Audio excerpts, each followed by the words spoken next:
it record a WAV file, including all of the effects, including paths in, so if you're running CDJs in or turntables, all of the effects will be run through them as well, and you can also record that.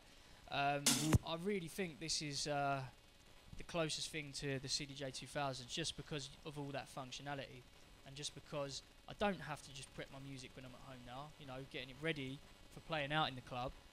I can mix and I can practice actually what I'm going to play, and I can actually practice my set.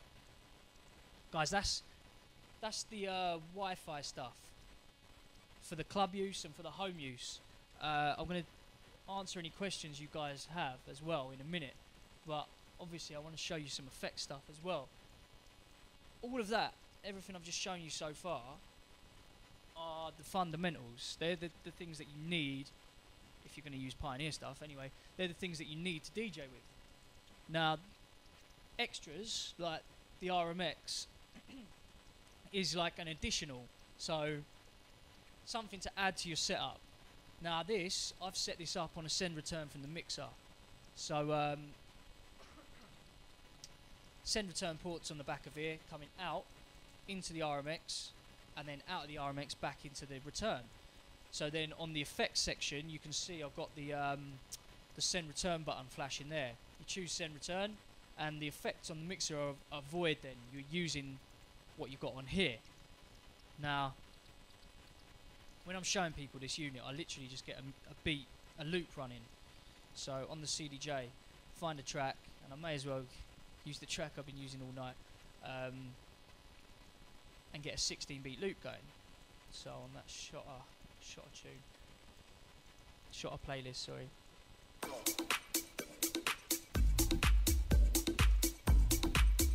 Get a 16-beat loop going.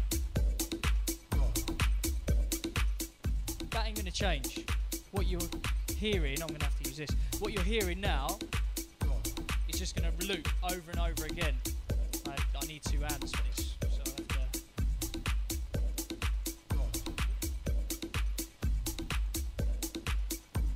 Every change, that's right, mate. Every change to this loop that's running now is going to come from the unit here. So the RMX, if anyone remembers the EFX 1000, it was the old chunky effects unit, big square thing, and it was amazing, but the idea of this, it's been designed to be a bit more user-friendly. So you've got 4 sections of effects, and you're not just effecting really, you're, like it says on the tin, you're remixing what we're hearing through the players. So choose the channel that I want to affect, and 4 sections of effects. So your isolate effects, first of all. These are frequency based, so you've got low, mid and highs. If I hit isolator,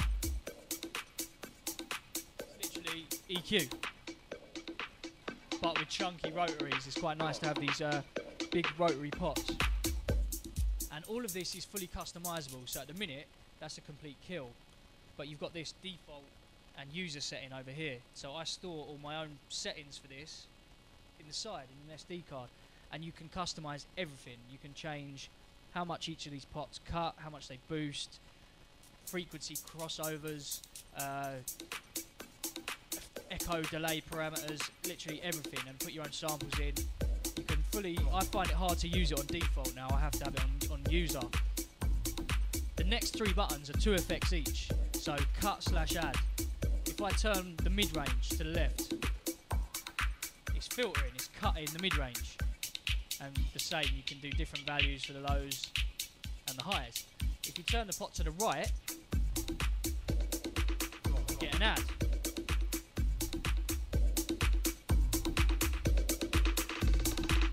The beauty of this is you can use 2 effects, so you can add on the mids, maybe a little bit on the lows, and cut the highs. This section, I've just jumped because this lets you turn the effects off. If you want an instant access and release, the release effects, you can literally turn the effects off using this. So you've got a vinyl break. You can use them on their own as well. You've got an echo and a backspin. Here's the first kind of change. On default, it sort of degrades, the echo decays away, whereas on my user setting I've got it constant, so it won't degrade. You can use this as a to transfer between effects as well. So on the next one along, you've got transform.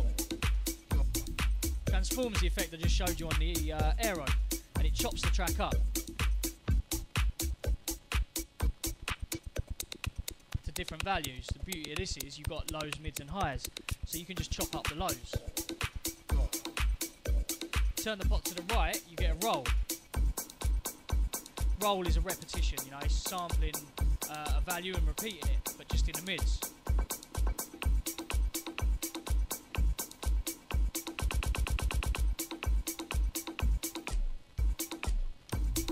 That's what I mean with transferring between the two effects.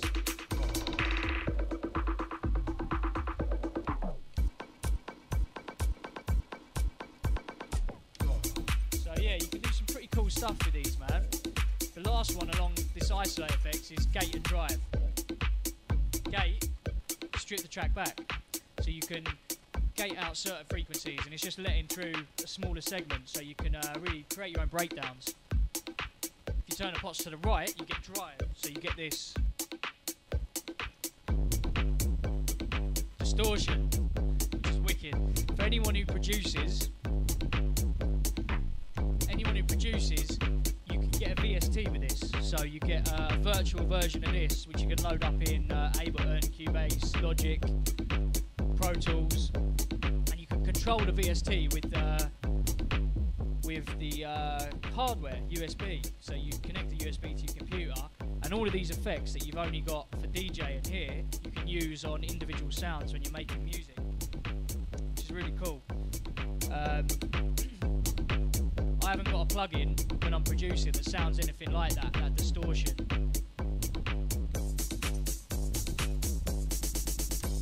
So that's your isolate effects.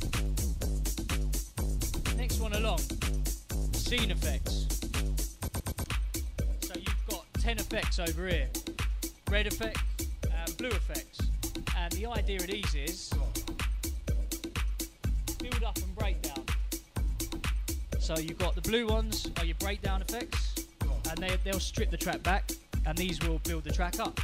So at any point in time, you've got filters. So high pass filter, low pass filter, same as on the DJM 2000. Crush. Except you've got these two parameters as well to control these effects. They all do these two do different things depending what effect you're using. So these are all echo effects. So if I'm in a low pass filter or a high pass filter, I can bring in echoes.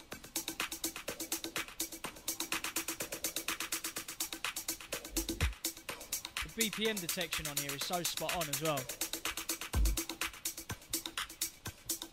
Never goes out of time. This can be assigned to be different things. I think I got it as resonance. Yeah.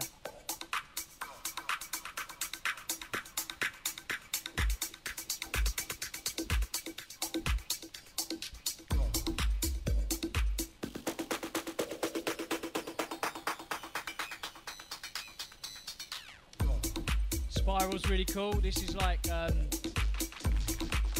delay, but it's really kind of twisted.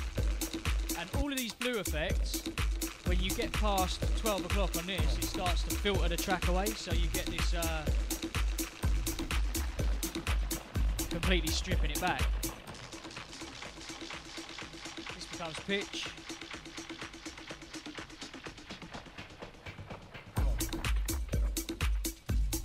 Reverbs as well. A lot of these are the same name as what's on the mixer, you know, same name as the effect. But there's a lot more depth to using them. Whereas the red ones, they'll, like I said, these build the track up. So they start to feed back when you get past 12 o'clock on this. it gets more intense.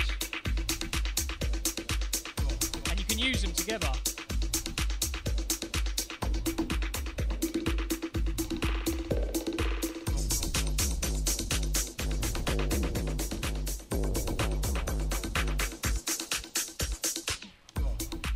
So yeah, there's different combinations to come up with. This can even be used as a sampler, like you would have heard me doing earlier. You can sample using this 8 beats. I stopped that deck. Just remembered it, which you can then change the size of the loop.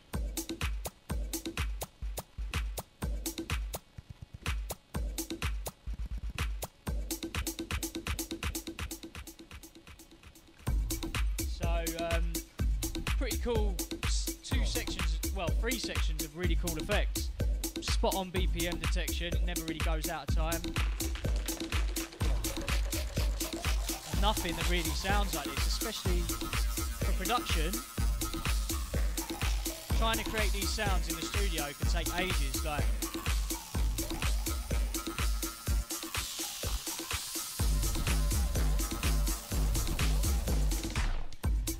these whole 3 sections as well, they're easy to use. The idea of this was, the EFX was amazing, but you know, there was few people in the country that could really use it to its full potential.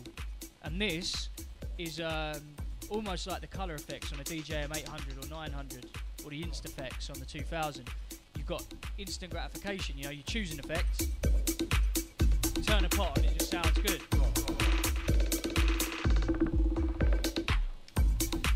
This section though, this is the section you can take this as far as you want to go. So you've got a roll effect which works with the X pad. So this is a repetition, again a roll. So you've got 5 values on this strip, 5 values here, and I've changed them to be triplets. But you've got pitch.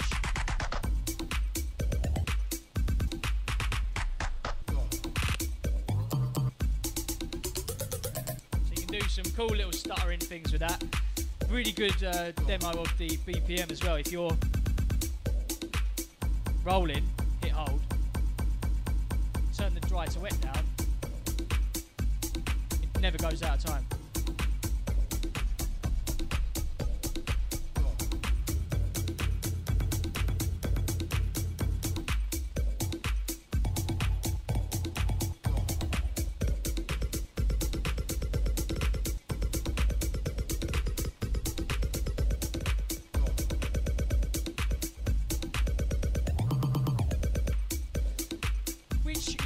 I play deep house, so I don't use that as much, right?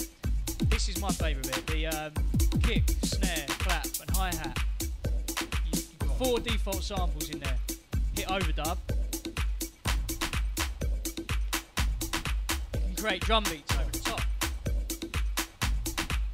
You can mute these out. So you can mute out other drums and then getting ready for other drums to come in.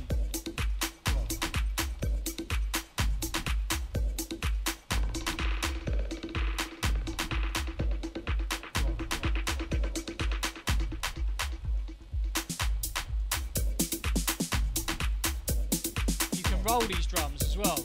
So if you hit the roll buttons now, it repeats them, but at a minute, that's rolling all of them, so it's a bit much. If you mute it, you can take out drums from the roll, so I can just roll the snare. So when I turn this back on, just rolling the snare. So you can really create your own. If I take the bass out of this, take the lows out,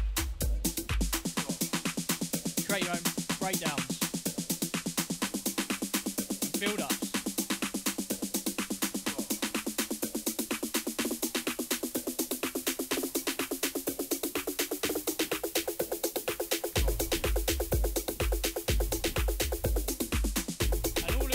drums that I've created here, if I change that from input to XPAD, I'm just affecting the drums now, or the sounds that run through there. Or both.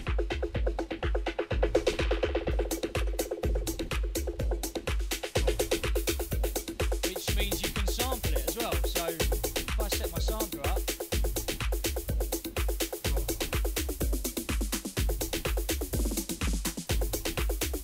it'll remember it. That can be sent across the mixer as well. So they're both coming out of channel 4. Because them drums are created in this, if I change the channel now to channel 1, it can drift though. Because that's a feedback loop, it's a loop that's just not degrading, it's feeding back. That can actually start to drift, so you have to adjust your depth. But you can build on that. Can you still see that? Yeah. I've got, turn that down. I've got 4 additional banks. If I hold down the bank button, I can load up my own samples that are on the SD card. So bank 1. These are samples I've cut up myself. And you can throw these into the loop as well. So if I start recording these, make sure it's in time.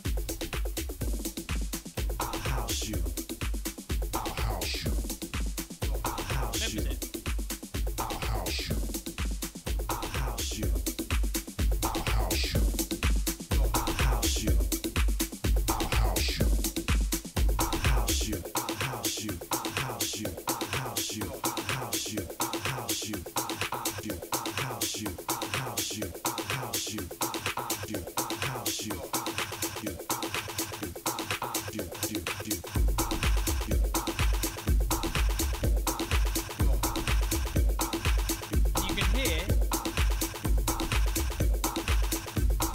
What you're getting from a 16-beat loop is nuts.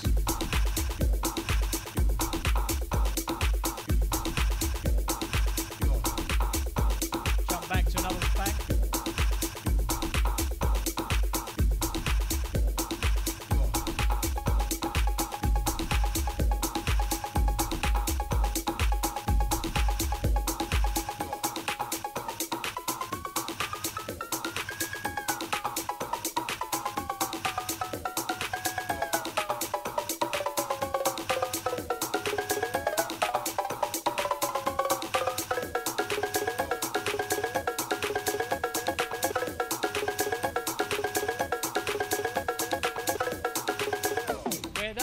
Turn it off, right? If I hit the effect, the echo, before you release it, it comes back.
The enders, I mean, the possibilities with this are, it's pretty much ridiculous. When you're doing it, when you're using it on a 16-beat loop, you can get carried away, and you can just build it and build it and build it, and you're making music, you're remixing. But when you're DJing with it, you know, you almost have to just restrain yourself from going to it and use it a bit more subtly. But you can imagine, you know, what you can actually achieve with it. It's the best addition to the setup, without a doubt, that I think is out there. I mean, and it's not just a DJ tool either. The fact that you're using that for production as well. All them, you know, them sounds like.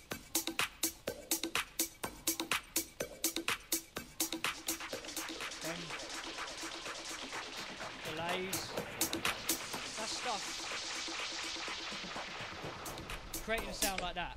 That's stuff that you'd spend hours automating filters and delay times on your computer usually, and you could just do it with the touch of a button. It makes things a lot easier. Prices, that's $5.99. It's wicked addition to the set. Guys, that's everything I wanted to show you tonight, pretty much. Is there any? Yeah, we'll grab a mic, and we've got a prize draw as well. We'll do that. Any questions on what's been gone on so far, or anything you want to still see, anything I haven't covered as well? Don't need a mic to ask that. Yeah, we have. I'll show you that afterwards. Yeah, we'll get that out. Does the record box analyse the key of track?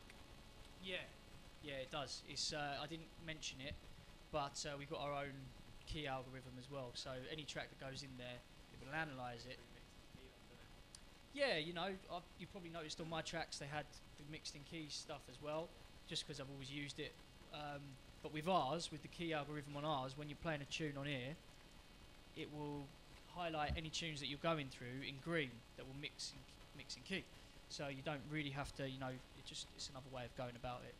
Yeah, you just go into preferences, choose analyze key on import, and it will do it for you. Anyone else want to ask anything? Don't be shy. You asked earlier. I saw you with your hand up earlier.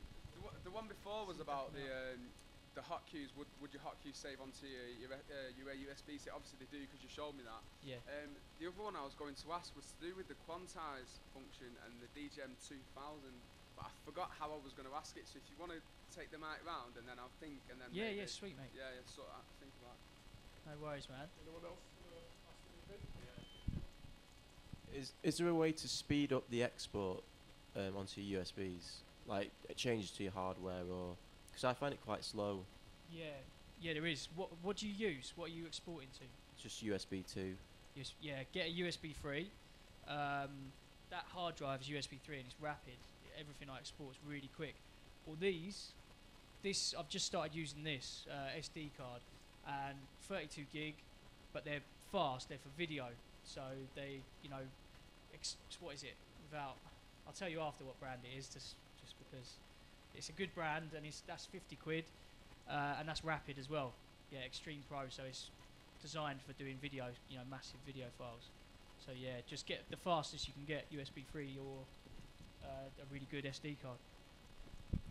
Yeah, the question's about, do you know on the 2000, the DGM 2000, sorry, rather than the CDJs? There's a new screen on it now, with it being the Nexus, and it's like a slip roll sort of feature, but you record into it. You'd have seen the video with the Monster. Yeah. Well, I've got a 2000, and I upgraded the firmware so that it runs the Nexus firmware. Basically, I've only got 1000 Mark IIIs, and it doesn't tend to read any BPM like automatically from. I think it's because they've not got the quantize feature, you know, that the 2000 firmware will have, and the CDJ 2000s will have the quantize. Yeah. Is that why I have to say tap it in and it's not very accurate? Yeah. You have to do it manually. Yeah. Because it will read for anyone who doesn't know, right? If I get a tune running on here, I can show it to you up on the camera. There's a beat slicer, a remix function, remix effect on the new Nexus. Wicked feature, but it reads BPM. It reads the beat grids that are assigned to Recordbox. So what's your name? Where that track's coming in, I'm the if creator. I choose to hit remix on here, this is the effect.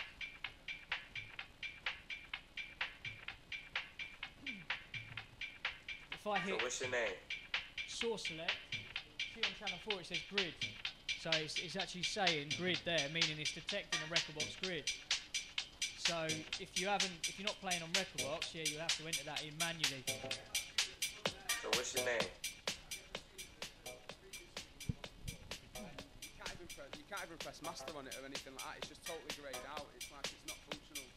What, this? Or The, that? the settings one. Yeah, that one there. You can tap it in, but then as soon as you press sync master or sync manual, it just overrides. You can't change it from the back of there. Like something's going wrong. It's just. I need 2,000 Nexus CD players basically. There you go.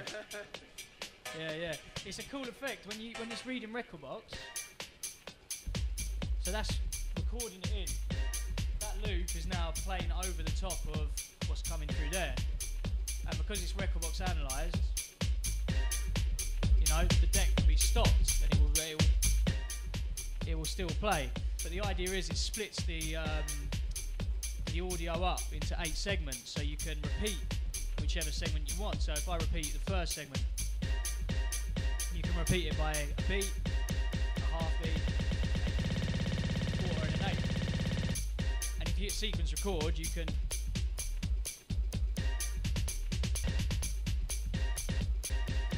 it will record it.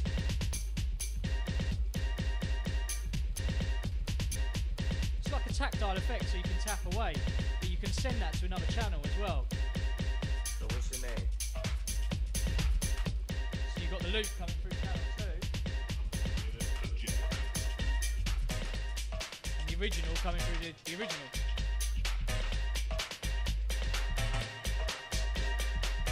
Which means you can affect it as well.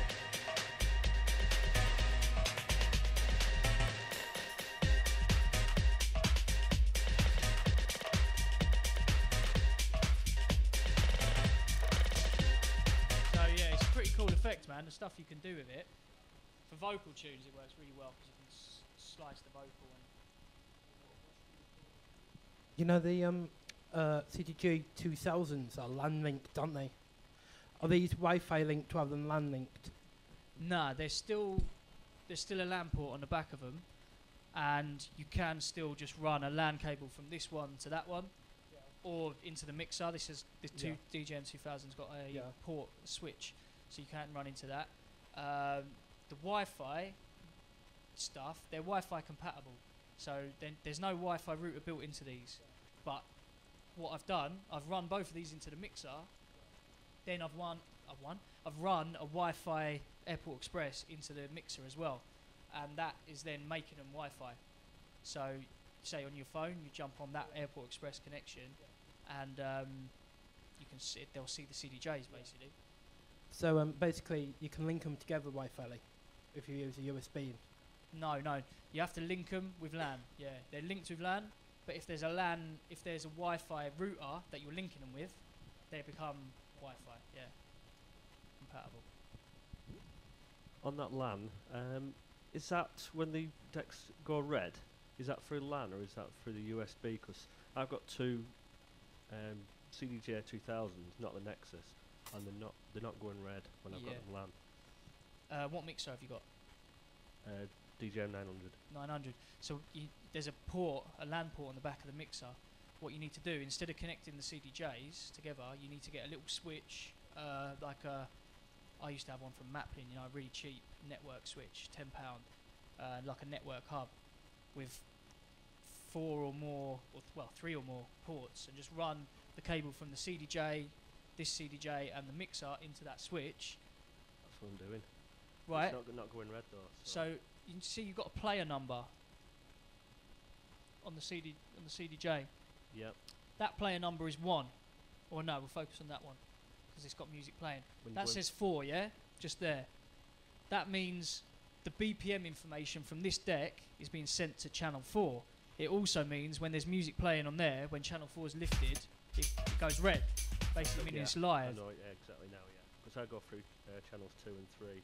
Yeah. And my decks are 1 and 2, so they're probably completely out of sync to what's on the mixer, yeah. So you'll notice on that, even though the audio is going into channel 2 and on yours going into 2 and 3, when you do that, that'll go red on channel 4. So yeah, just have it corresponding. The player number needs to be the same as the channel that the audio is going into, or else you won't get the quantized effects on the mixer either. You know, the way the effects slow down when you're slowing the tracks down. A lot of DJs don't slow their tracks down mid-set, I don't, but it just means when you're using like a transform effect. So when you're chopping the track up, when you slow the track down, it locks, but it also means it won't drift. So that's never going to drift. Same with the roll.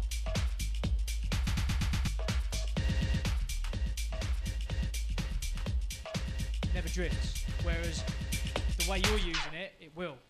So yeah, just make sure the player numbers are right. That's great, thanks. Sampled there.